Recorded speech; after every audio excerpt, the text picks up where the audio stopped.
Mafia চক্রের প্রধান দেশ ছেড়ে পালালেও মাফিয়া চক্রের বেনিফিশিয়ারি অপশক্তি প্রশাসনের ভেতরে থেকে কিংবা রাজনীতির ছদ্মবরণে অন্তর্বর্তীকালীন সরকারকে চ্যালেঞ্জ ছুড়ে দেওয়ার অপচেষ্টা কিন্তু অব্যাহত রেখেছে।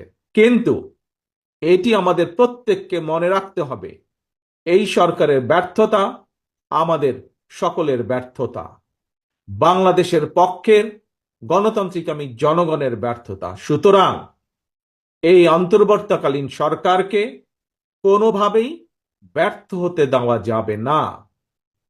তবে অন্তর্বর্তীকালীন সরকার যাতে নিজেরাই নিজেদের ব্যর্থতার কারণ না হয়ে দাঁড়ায়, সে ব্যাপারে তাদেরকেও সতর্ক থাকতে হবে।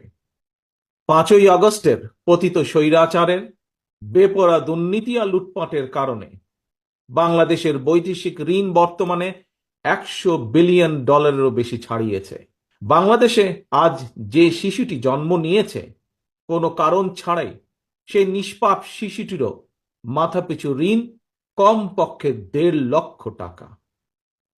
প্রিয় ভাই বোনেরা, মাফিয়া চক্র দেশকে শুধু অর্থনৈতিকভাবেই ভঙ্গুর করে দেয়নি, দেশের আর্থ সামাজিক সাংস্কৃতিক এবং রাজনৈতিক রীতিনীতিকেও ধ্বংস করে দিয়েছে। প্রতিটি সাংবিধানিক এবং বিধিবদ্ধ প্রতিষ্ঠান অকাল